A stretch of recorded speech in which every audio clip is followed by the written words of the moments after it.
Good evening. I'd like to call the Athletics and Wellness Subcommittee meeting to order. It is 6:10 on Tuesday, September 22nd, 2020. Want to thank our Peabody Public Schools Athletic Director, Mr. Bob Bua, for being here tonight, as well as Superintendent Dr. Vidala, Joshua Vidala, and our Peabody Health Agent, Sharon Cameron, is with us via Zoom as well. So in calling the meeting to order, I want to just rehash some things that have gone over the last couple of weeks. 2 weeks ago, the subcommittee met and we discussed participating in Fall 1 sports against Northeast Conference opponents. The recommendation out of this subcommittee was to participate. Last week during our regular school committee meeting, a vote was taken by the school committee to participate in Fall 1 sports.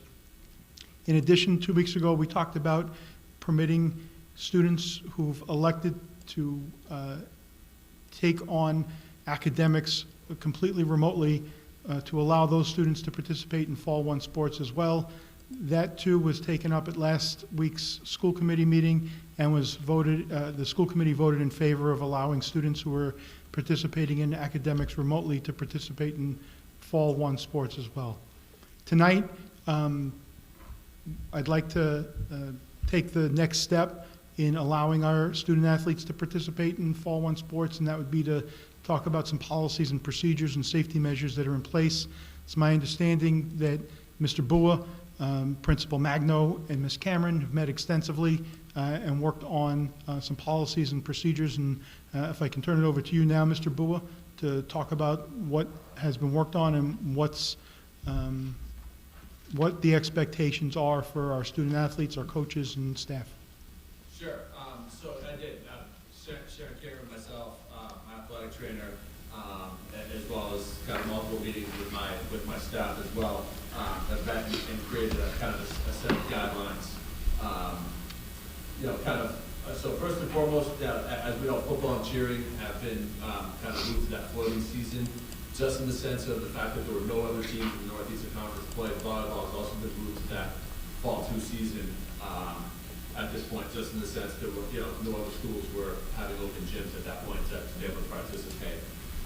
So kind of going through and trying to think about how we can safely open up fall sports and keep in mind that we also have to keep schools up and running.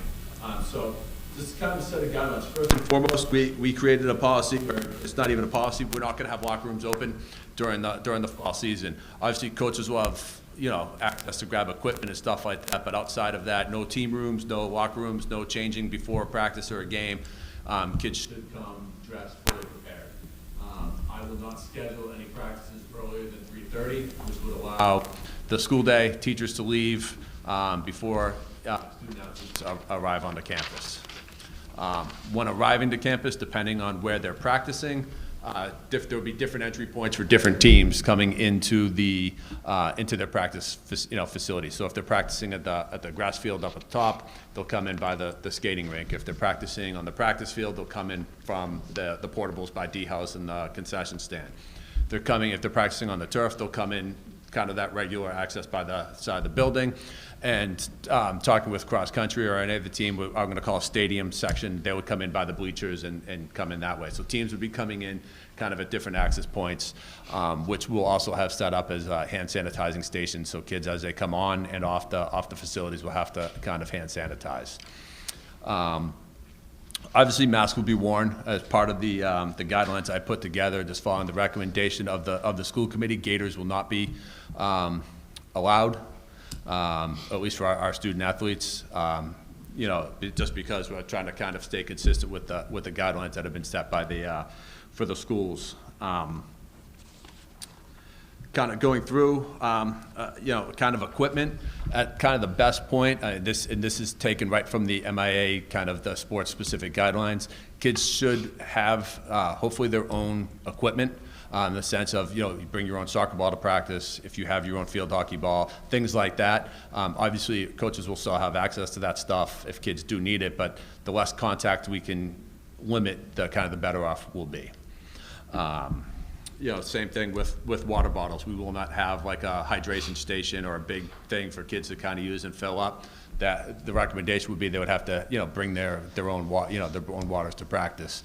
And I put on there, I would recommend at least 32 ounces, but again, that's just, trying to kind of figure a good number to kind of work with. What we put together out of my office and taking some of the recommendations from Sharon when we met was each coach is going to be given a checklist with a pre-populated roster. So all their kids that have signed up for tryouts will be on there, and then as teams are made, varsity, JV, freshmen, cuts are made, we'll kind of clean this all up. But this will be a checklist that coaches will check with every kid every day to make sure that it's all those the self-diagnosis, those symptom-free aspects, as well as, have you been in contact with somebody in the last 14 days, or have you traveled to a state within the last 14 days, just to kind of cover some of that stuff that's on there. So any kid who commits yes to this will kind of, push off for practice that day and then kind of figure out from there, is it something more serious, or is this just, typical fall issues. So that's something that we did put together for that. And each coach will get a binder that will have all of that information in there. Okay. Athletic training with the athletic trainer. She has created a link to book appointments, starting from about 1:50 in the afternoon till 3:30 until practices come up, and so it's going to be strongly encouraged that kids sign up and kind of follow that appointment schedule. We're going to limit 2 kids into the training room. There's 3 tables, so we can put each kids on 2 different tables and leave kind of the middle part open. We also have purchased for the athletic trainer is a tent to be able to set up outdoors, to have an outdoor facility as well. In that way, we're trying to limit the amount of people inside the building where she can still kind of treat and tape and kind of do all that stuff. So that's something that we've done as well. So eligibility, part of all of this. So kind of getting a late jump on COVID as compared to any other season. The kids that have signed up sign up through Family ID, and when they do register, they do check off that they have agreed by all the rules. So having this as kind of I call it an appendix, for lack of a better term, this is something that I'd like to post for parents to be able to read, but also then fill out a Google form that they have read and understood everything that's in here, as they go, and I'll hopefully kind of get that up after tonight, tomorrow on the website as well on that end. Practices and locations. So as I said, different teams will have different access points, and then my plan is to try to rotate through the facility. So if girls practice are scheduled on the turf, all levels, freshman, JV, varsity will all practice on the turf. Boys will then, so every day there's not crossover of teams going onto the same practice surface, and try to kind of limit that way as well. So just try to kind of, between field hockey, boys and girls soccer, rotating around that system. We also took the practice football field and we have lined it for soccer, so we could also have an extra practice facility there to kind of create extra fields up there as well, to kind of move that stuff around. I did talk to the coaches about transportation to and from events and how we have to have, after meeting with Sharon, making sure that we have assigned seating on the buses and that they're following the bus protocol in the sense of kind of how the kids are staggered and stuff. And what I told the coaches was I would just put the kids alphabetical on the bus. We can fit, with coaches, we could fit up to 22 people on a bus. And so if we have teams that are bigger than 20 or 21 kids, I told coaches we might have to create a travel team, and certain kids might not be able to travel for certain events. Just to be able to kind of limit, and that way if I do have a varsity and JV going out, that's 2 buses instead of having to get 2 and a third bus to, for cost effectiveness. And then as a league, we talked about guidelines for spectators. And so the current guidelines lay out right now that you cannot have more than 50 people at an outdoor event. And so as athletic directors, we kind of came up with the idea of, and the agreement is to say, if it's your home game, it's your home parents at the game. And I look at, if I have 22 kids on my soccer team, 2 parents show up for each kid, that's 44 people, right? And if 22 people show up from another school, now we're over the guidelines. And the last thing we want to do is put our teams in any situation where we have to shut ourselves down because we're not following the guidelines that have been laid out. And that will kind of work. And what we've done as a league for cross country is we created for the most part, a singular cross country course that all teams will use. We'll do meets on Saturdays, and we kind of said the same kind of aspect with cross country. Even though it's all at one site, which as of right now, except for I think Beverly, all teams will be coming to us on Saturdays. We have a course that Fernando and his coaching staff have created that will allow us to meet the guidelines set forth by the MIAA for cross country. And we designated whoever the home team is will get to bring their fans. So technically, if Peabody's at Marblehead and it's at Peabody, Marblehead is the home team, and that's just kind of how that would kind of work and operate. Again, trying to stick with that 50-person guideline. Kind of with that, and that kind of highlights most of what's in kind of in this document that we've talked about. As I explained to coaches, the biggest thing is is attendance and knowing who's at practice and who's okay to practice. So when it comes to contact tracing, who sat where on the bus when it comes to contact tracing, if we ever have to kind of execute that. And I know I will meet with my staff, Kathy Strange and Dennis Gribby, and we'll come up with a way to how to kind of check in parents and make sure we keep that number intact. I've laminated a bunch of signs today that I'll hang up that will have mask requirements, that will have hand sanitation requirements, and then along the bleachers, social distancing, making sure people stay 6 feet apart and kind of wear masks even when they're there. And part of what I want to do is keep fans on the stadium side of the building and keep the school side of the building free of parents or free of fans. Yep. Where generally I know a lot of people sometimes congregate there and just try to keep everybody on one side of the field. That way teams can come in and off and not have to kind of cross paths with anybody and try to limit as much contact as we can. That's kind of most of it in a nutshell. For scheduling, we've created a 10-game schedule for varsity and JV teams with the limited number of freshmen, or what we're going to call freshmen/JV2. It might not be enough to have a true freshman team, so we might have like a freshman/sophomore team. There's only 3 other schools, so we probably get 8 or 9 games on that end, scheduling-wise through the league. Except for cross-country, we have 5 meets scheduled. Okay. Well, thank you, Mr. Bua. Before I Yes. open it up for questioning, I'd like to give Ms. Cameron an opportunity to speak and add anything to what Mr. Bua has already said.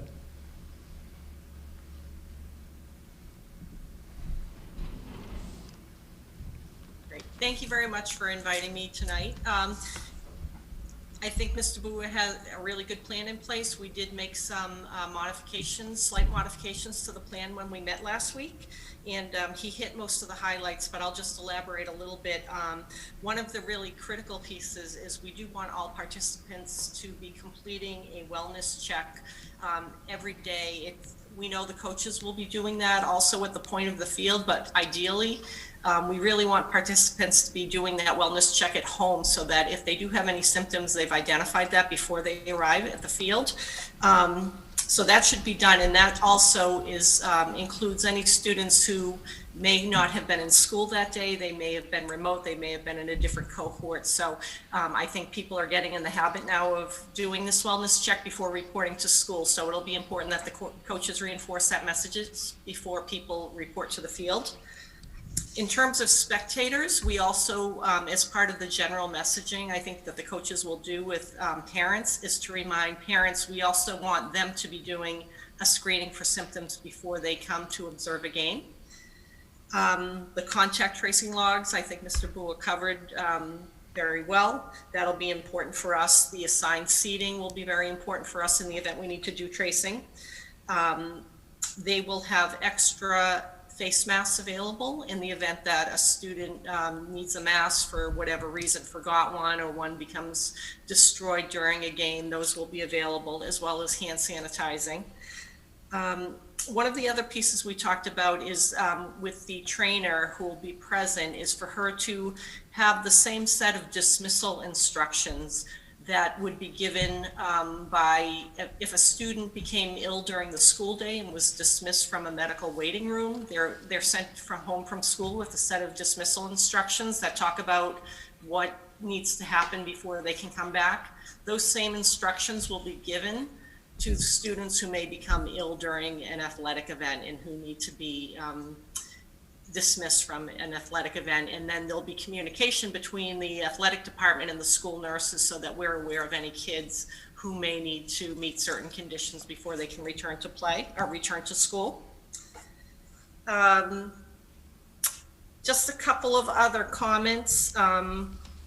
You know, I think decisions around this returning children to school, we all know that Jesse has encouraged us to look at multiple weeks of data before there are any changes in decisions around the model in returning kids to school. I think with sports, it's important that people think about the need to be flexible if we do encounter an event where we think there may be transmission in a sports setting. I think we may need to actually react to that a little bit more quickly than we would reacting to a broader picture of the school.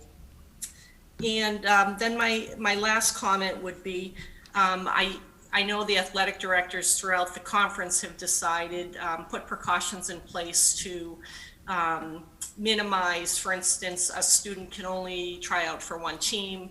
We don't want students who have been participating or practicing with one team to then be encountering another team. I think it's important for some consideration to be given to see if we're concerned about students who may be participating on recreational teams outside of the school setting, and then participating on a school team, if there's the potential for, you know, crossing cohorts that would be of concern. I know some of the recreational leagues do participate in tournaments.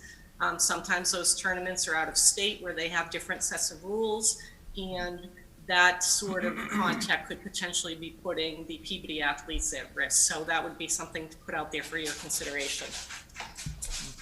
And then lastly, as we come into the fall season, we're pretty much past the peak for concern about EEE, but we are not past the peak for West Nile virus. So it's not COVID related, but I do want to remind the coaches to ask their students to take mosquito precautions as they practice in the late afternoon.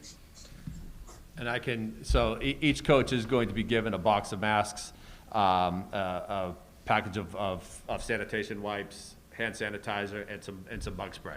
So each coach will be given a packet that will have that, so they'll have that at practice as well. Thank you. Thank you, Ms. Cameron. Dr. Vidala, did you care to add anything?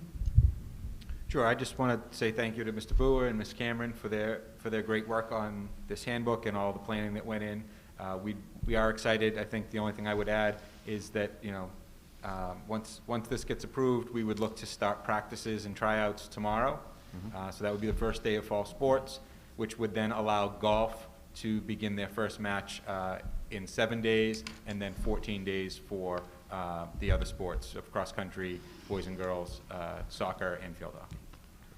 So we'd be looking at, I believe it's September 30th and August 7th are the two start dates for actual games. Thank you, Dr. Vidala. Now open up to the committee if there are any questions. Ms. Carpenter? Thank you. Thank you, Mr. Bua. Thank you, Ms. Cameron. That was very thorough, and I do appreciate your work on this. I do have several questions, so I'm just going to go down. Could you start off by telling me how many other schools are participating that we're going to be going against? Which ones they are? Yeah, so at this time, it's Gloucester, Salem, Marblehead, Masconomet, and Beverly. Saugus has been approved, but they went from yellow back to red, so right now they cannot participate. And Winthrop is in red, and we've also scheduled them, but they're kind of scheduled as buys and things like that. But right now, it would be the Gloucester, Salem, Marblehead, Masco, Beverly, and Danvers. Okay. And then based on what you just said, if any of those cities or towns go red, then they would come out of the schedule. Correct. Okay. So another question that I have, well, to Ms. Cameron's point about crossing your sports over, would the bona fide player rule help eliminate that issue? I mean, yeah, in a way it does. But again, what ends up happening with like the bona fide athlete rule, a kid could play a club sport on a weekend in theory. Yeah. You know, and that wouldn't violate the rule. Or they could go to their high school practice, and if they could get to their practice, I mean, as long as they're not missing their high school As long thing. as they So didn't miss it, some right. people kind of have that aspect down. But yes, ultimately, the bona fide athlete Should help it a little. should help that, Yeah. yes. Okay. In regards to, just so that I'm clear, so the sports that we're going to be, it's cross-country, soccer, and field hockey, correct? And golf. And golf, I'm And sorry. golf. Yep, and golf. The volleyball you mentioned came off the table because of use of gymnasiums as classroom space. Are we using our gym as classroom space? We are not. It will be for like physical education. Right now, they're outside, but if weather would permit, they would go inside on that end. It's more the fact that, you know, schools like Masco and these other schools they weren't allowed to have practices. You know, they're full remote schools, and so they couldn't have, you know, if we can't be in school, we can't be inside. So it made sense to, instead of playing, you know, one school 9 times, to delay the season. Okay. And then one of my other questions is, you kind of touched on it already, the spectators. So it was definitely agreed upon by all of the cities and towns that arrangement is definitely what's going to happen for everyone. There are no different rules for different schools, right? No, I mean, that's what we all agreed upon as athletic directors in our meeting. Yes. Okay. And then if you could just maybe explain this to me a little bit in regards to the paragraph about transportation for students. Yes. 1, 2, 3, the fourth bullet down. Mm-hmm. To limit exposure and follow DESE and Peabody Public Schools transportation of teams, sizes will be limited to a maximum of 20 student athletics per team. Right. So now we have, you know, varsity, JV, freshmen. If you can just explain to me how that's going to happen, so that, are we limiting, are we going to be excluding anybody from making a team? So certain sports, you know, have in the past had the cuts. I know sometimes soccer would have to make cuts. I don't anticipate field hockey cuts, or you know, in that sense. Just in a regular year, that would kind of come up to play. Limiting travel is, I could, in the past, I could get my boys varsity and JV on one bus together to go to a facility. Now with the way busing and seating has to go, I'm limited to 21 to 22 people, including a coach, on the bus. So limiting the size is trying to save on buses. And if I have 20 varsity and 20 JV, that's 2 buses to get to a game. So how many do we usually, for those type of teams, how many kids do we usually take? Anywhere from 20 to 25 kids, depending on the year. You know, looking at numbers coming in, I believe at the most recent point, I had 57 boys that were signed up total, and 61 girls at this point that were signed up total. Total between, Between all 3 levels. all 3 levels? Yes.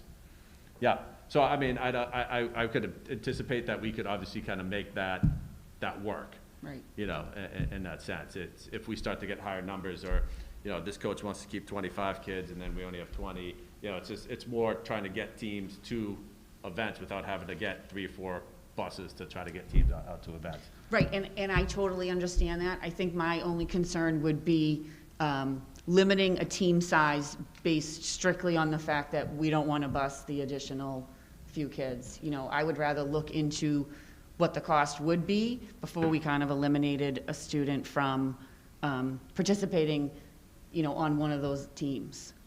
Right. No, and I understand that. I mean, so in a general sense, you look at, and again, I'm just going to play with round numbers here. Yep. You know, you're looking at $350 a bus. Yep. For a 4-hour, you know, kind of limit. You know, so you're looking at $700 to get, you know, your varsity and JV soccer team out. Now you throw in another bus. Now you're talking about $1,000 every time you have to kind of send teams out.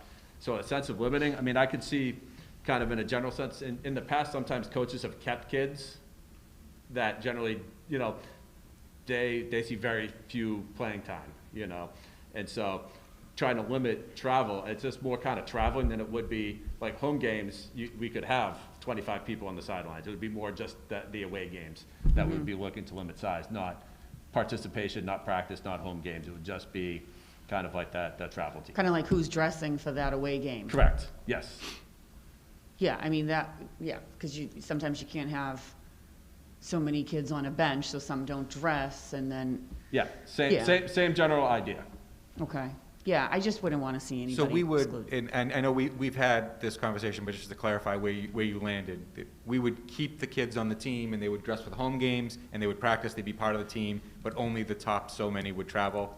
Yeah, So, for and example, that's- in football in years past, there's been 85 kids on the sidelines for home games, but only the top 40 travel, or something like that, round numbers. So I think that we would be looking to do the same thing. If there's 27 field hockey players, all 27 would be on the team, they would all practice, they would all attend home games, they would choose the 20 kids that can be on the sideline and on the bus for the away games. I think that's how I understood it. Is that Yes. the direction Yeah. that we're going? Yeah, that's what I'm Yes. hearing from you, yeah. Yes. So I just wanted to, I just didn't want anybody to be excluded based on the fact that we can't get them a ride. We can't provide a bus for them, because I Right. don't think that's Right. fair. And I do And- think and- we're and- limited with the number of kids on the sidelines for away games anyway. Right, Like in and the other hockey, thing too there's is only I certain know kids it's that gonna sit be on the bench. difficult, it's gonna be difficult getting buses. You know, there's limited number of buses and bus drivers, you know, to be able to kind of get that. So it's already gonna be a struggle to get busing. And I do understand it, I Yeah. do. And, you know, what I'm just saying is I'd rather try to look for the solution rather than just already come up with, that's just the way it is. You know, Right. if there's a solution to make sure everybody gets that opportunity, I'd rather have that opportunity to give them that. Right. That's all. I'll yield for now. Yeah, we don't want to exclude kids. No, Absolutely. no. Thank you, Ms. Carpenter. Mr. Amico? Great, thank you. Through the chair, first of all, I almost called you Dr. Bua. I feel like you are. I'll take the pay Miss- raise. Mr. Bua, thank you so much for putting this all together, you and your staff. This is excellent, and this is what the kids really need. This is what the city really needs. It's a way back to our normal way of life. I have a couple of questions for you, but I just wanted to thank publicly Ms. Cameron. Ms. Cameron, it's appropriate that we're looking up to you because we've done so since March, and I don't think you've gotten enough credit. I know you have from us, but I don't think the general public knows how much you've done. You were way ahead of this in March. You were playing checkers when the rest of us were playing chess. You were really way ahead of it, you and your team with the contact tracing. I mean, you're a big part of why we're even having discussions about going to school hybrid with kids in buildings and having athletics, because the numbers in Peabody have been great since, well, early on they weren't, but with your work and the city's work and your whole team, we've really knocked it down, and you know, I hate to use that word, that whole curve mentality, but your incredible work has really has shown, and I just wanted to thank you publicly, and I know a lot of kids will be thanking you after they hear this, because you've really worked hard. Probably you're the hardest working city official right now, and I can say that publicly, so thank you so much. Mr. Bua, I just had a couple of questions for you. Practice time's at 3:30, a little bit later, obviously, and I like that. I'm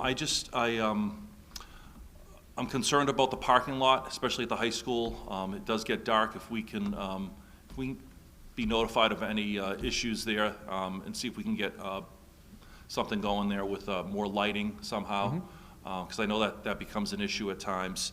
Also, the other thing, could you just give us a rundown on the sports that will be taking place, just for the general public, will be taking place in a couple of weeks, starting tomorrow with practices and such, and which ones have been moved to the fall 2 session, if you could? Thank you. Sure. So we'll be having boys and girls cross country, boys and girls soccer at 3 levels. Again, we'll have a varsity level, a JV level, and you know, a freshman or like a JV2 level, depending on what numbers look like, and then field hockey. Hopefully 2 levels of that, depending on what the numbers look like. And again, when I left, the numbers were about 30, so we could probably pull 2 teams depending on how many kids show up, and then golf. Okay. And all the other sports will be hypothetically moved to The fall two. Fall two. Yeah, that would be the football, the fall cheering, and volleyball. Okay, great. Thank you. Thank you, Mr. Amico. I just wanted to make a few comments before we entertain some votes. I too want to commend Mr. Bua and his staff, Mr. Magno, the principal at the high school, Ms. Cameron, her staff, including the school nurses, Dr. Vidala, and your administrative team for putting together this policy, or appendix, as you called it, Mr. Bua. I like that term for this. It's comprehensive, it's thoughtful, it protects students, it protects staff, it protects citizens and residents of Peabody, and it protects people in the Northeast Conference. I am tremendously pleased with the manner in which you've put together 4 different entry and exit points for different fields up on the high school campus, limiting interaction between student athletes as they go to practice or to games. I am ecstatic insofar as the schedule that's been put together with the trainer, understanding that student athletes are going to need some sort of medical treatment during the course of the season, and this allows for that treatment to take place in a safe and effective manner. You know, unfortunately, the times that we're in and the compromises that we need to make in order to have, as Mr. Amico described, students getting back to what's important, student athletes getting back to what's important, and that's participating and competing.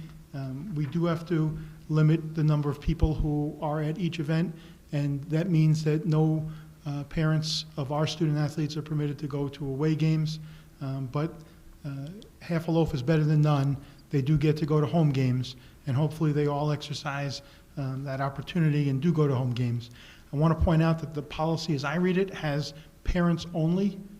Is that how I read it? Is it parents only going to home games so that we don't encounter an issue where one family has 8 or one student athlete has 8 family members show up, and then we exceed that 50? Is that how we're going to try to limit it? I would say parents and you know, obviously siblings in that sense, in the sense of, you know, we're not going to obviously leave your 2-year-old at home to go Right. watch, you know, your son or daughter play, you know, but yeah, ultimately I'd be looking at parents or caregivers of the student athlete. So I think in years past, we had gone to, this is going back a ways, I think Ms. Carpenter may remember, I think she was on the committee at the time, it was before my time, I think, where we gave 2 tickets, I think, to parents or to whomever that the student athlete wanted to give those tickets to.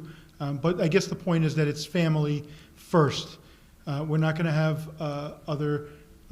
we unfortunately have to limit other students, non-athletes or non-participants in that sport, from attending games and cheering for and rooting for their friends, and only because of the size limitations. Is that- Correct. Okay. And I've also reached out to PATV, and I've talked to Jim and Steve at PATV, and they, you know, as many events as they can get to, they will try to stream, you know, again, live through their, you know, through their platform, whether it's Facebook or obviously with Channel 8, you know, on that end as well. So I know that they, you know, they have budgetary constraints as well, but they can try to get to, and I know communities like Beverly has, they're going to try to stream as many of their events. So if we're playing Beverly, we can, you know, be able to stream, you know, hopefully pick up their live stream, as well as other communities that might be doing that as well. So parents will get the opportunity, you know, but again, it won't be in person, but, you know,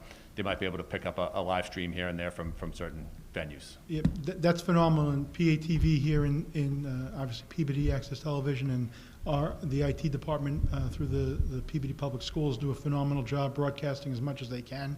And in this age with YouTube, you know, if Salem Public Television is filming a game or broadcasting, parents can watch it at their leisure, you know, through a YouTube access and things along those lines. So parents will get an opportunity, or friends, other people will get an opportunity to Yes. view games that they choose to watch. It just might not be live. Correct. Okay. The other thing I wanted to talk to you about is, and I think that this is a change from what we currently do, transportation of students by parents or caregivers. So it's always been kids always have to take the bus to and from events. Now, obviously, things do come up in the sense of, an unforeseen appointment, and especially considering the schedule that we had back in June and the schedule we have now are completely different.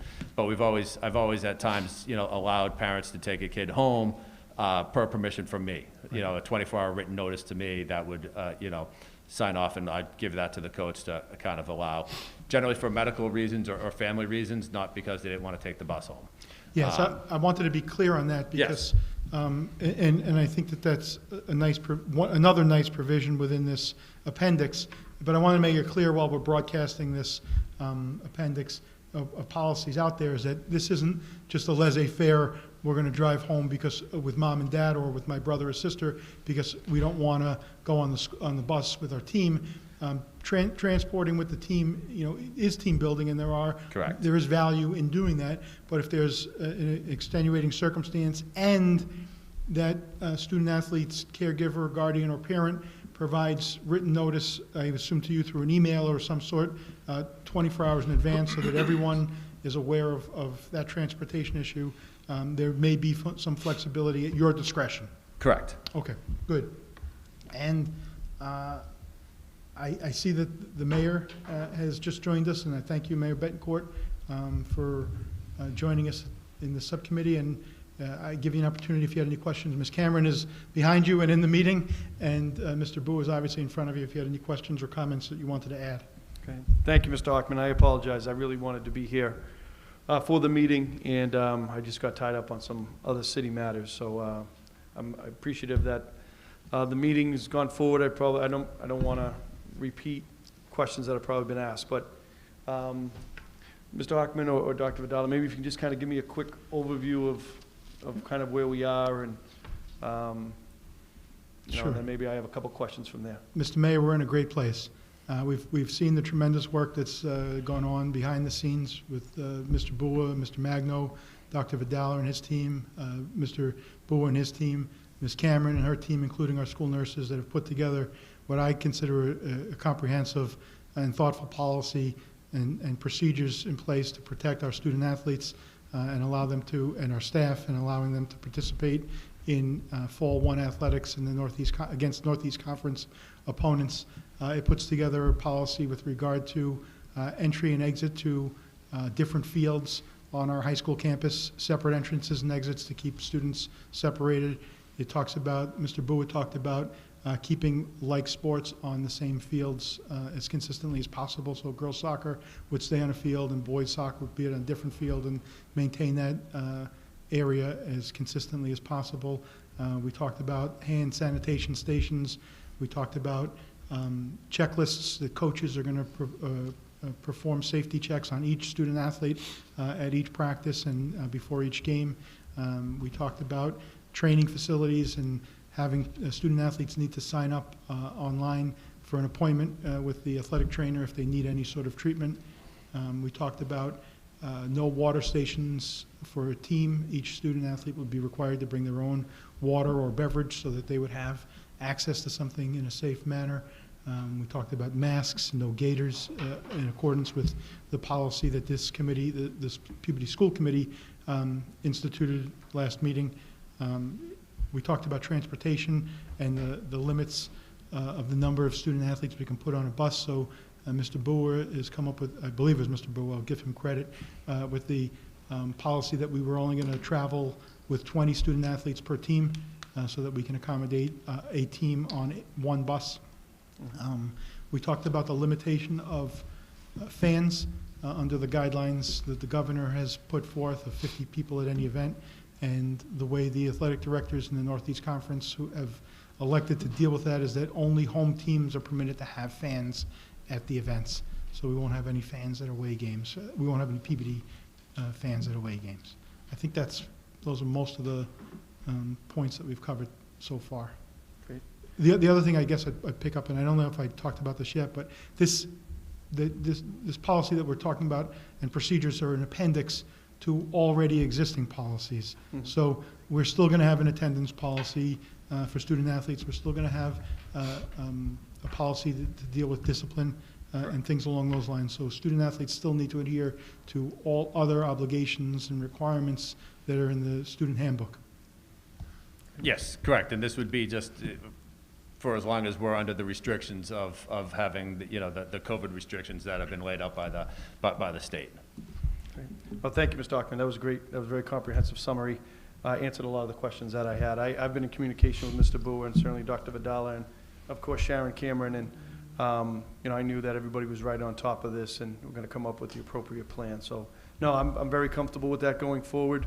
I'm hoping for the best. I think it's wonderful for our students to have that opportunity to wear their PBD uniforms and be with their friends and teammates and competing on behalf of the city of Peabody. So I'm very glad, and certainly if things change, we'll adjust as well. But this seems like a great plan, and I'm very comfortable with it. So thank you, everyone.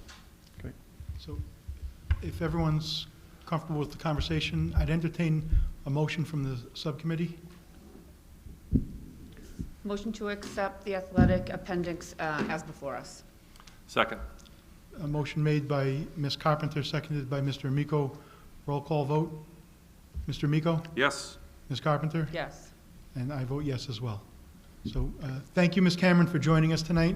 Thank you. Is there anything else you wanted to add before we concluded?